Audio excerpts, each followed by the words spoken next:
မင်္ဂလာပါရှင်နူးညံ့မှုကြိုင်တဲ့ကစုံစနေမကင်းလေးကိုအိမ်မှာအလွယ်တကူလှုပ်စားကြမယ်နော်စနေမကင်းထဲမှာထည့်ဖို့အတွက်ဘိန်းစီလေးတွေကိုအယောင်ပြောင်းလာတဲ့အထိလော်ပေးလိုက်ပါမယ်ရှင်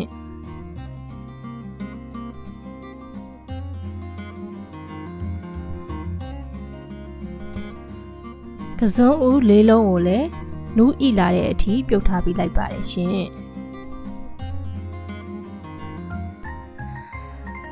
ကစုံဦးလေးအီမအီကိုတော့တုပ်ကလေးနဲ့ထိုးပြီးတော့စမ်းကြည့်လိုက်ပါတယ်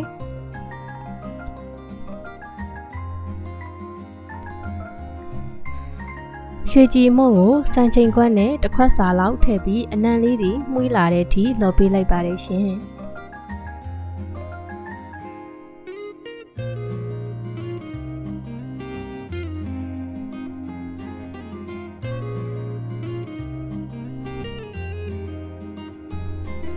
အစောကပြုတ်ထားတဲ့ကစုံဦးလေးတွေကိုအခုနာပါတယ်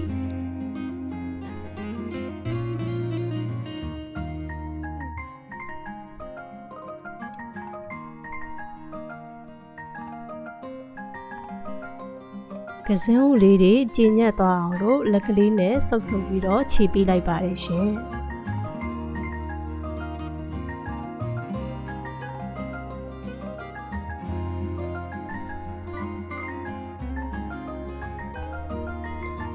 ကစင်းဦးခြေထားတဲ့တဲကိုအစောကလော်ထားတဲ့ရွှေကြည်မုံလေးထည့်ပါတယ်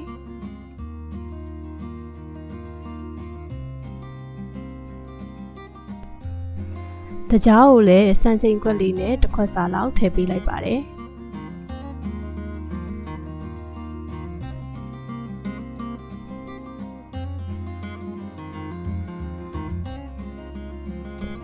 အချို့ကတော့မိမိကြိုက်တယ်လို့ချိန်ပြီးတော့ထည့်နိုင်ပါတယ်ရှင်ကောင်းကြီးမှုတ်ကိုလည်းစံချိန်ခွက်တစ်ခွက်ထည့်ပါတယ်ကောင်းကြီးမောက်လေးကတော့စီစီပိုင်ပိုင်လေးနဲ့ပို့ပြီးတော့စားလို့ကောင်းအောင်ပါရှင်အုံးနို့ဘူးလေးတစ်ဘူးထည့်ပါတယ်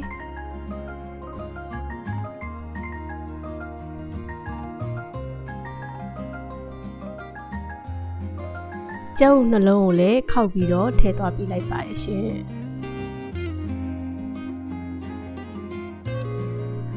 အရသာလေးတွေလေးလေးပင်ပင်လေးဖြစ်အောင်စားလက်ဖက်စားစုံတစ်စုံခန့်ထည့်ပါတယ်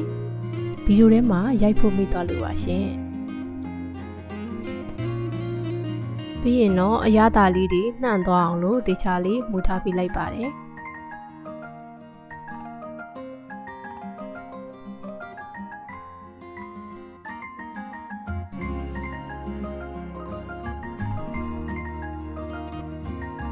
ထောပတ်စီအနည်းငယ်ထည့်ပါမယ်ရှင်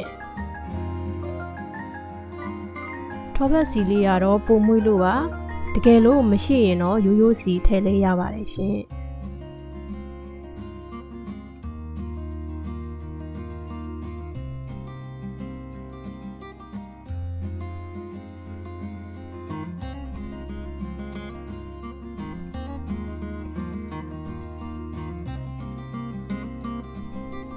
စိတ်ရှည်လက်ရှည်နဲ့တိချလေးမွေပေးလိုက်ပါတယ်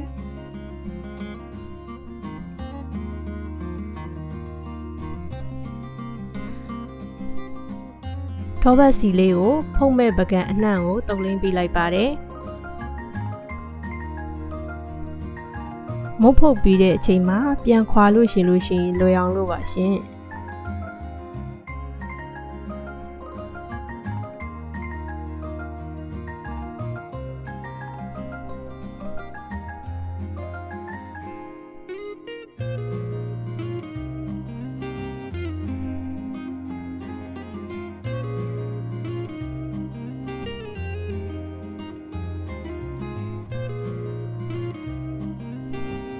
အစောကတေချာလေးနှံ့အောင်မွေထားတဲ့မုံနေလေးတွေကိုထည့်ပါတယ်ရှင်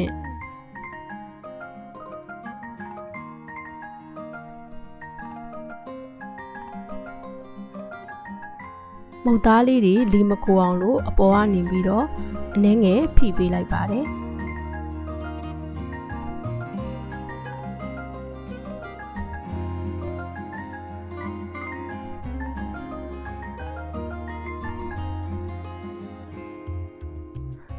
ပေါ်ရန်မျက်နှာပြင်လေးတွေကိုလည်းညီအောင်လို့တေချာလေးတက်နိုင်တဲ့လောက်ညှိပေးလိုက်ပါတယ်ရှင်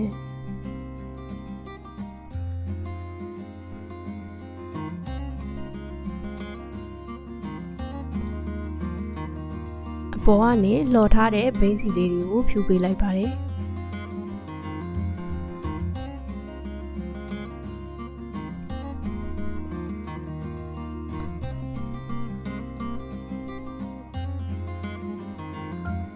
ကစုံရဲ့ချိုမိန်တဲ့အရာသာလေးနဲ့အုံလုံးနံမွေမွေလေးနဲ့အရန်ကိုမှစားလို့ကောင်းတဲ့ကစုံဦးစနေမကင်းလေးဖြစ်ပါတယ်ရှင်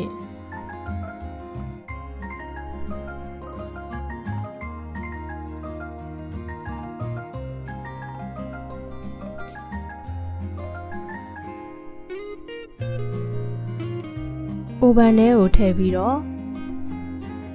230 ဝက်နဲ့မိနစ်30လောက်ကင်ပေးလိုက်ပါတယ်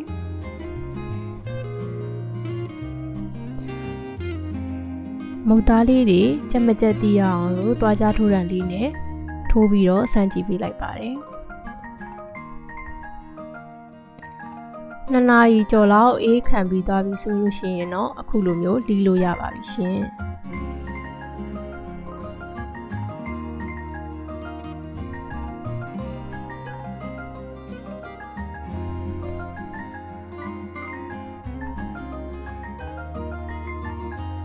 တီးတဲ့အချိန်မှာတော့ကိုစားကျင်တဲ့အရွယ်စားလေးတွေရအောင်လို့တခြားလေးချိန်ပြီးတော့လီပေးလိုက်ရပါတယ်ရှင်အခုဆိုရင်တော့အုံနိုးနံမွေမွေလေးနဲ့လက်ဖက်ရည်လေးနဲ့အရန်ကိုမှလိုက်ဖက်တဲ့စနေမကင်းလေးရပါပြီရှင်နောက်ထပ်အရသာရှိတဲ့ဟင်းချက်နည်းနဲ့မုတ်လုံနည်းကိုတင်ပေးမှာမို့လို့ channel လေးကို subscribe လုပ်ပေးကြပါအောင်နော်အားလုံးကိုကျေးဇူးတင်ပါတယ်ရှင်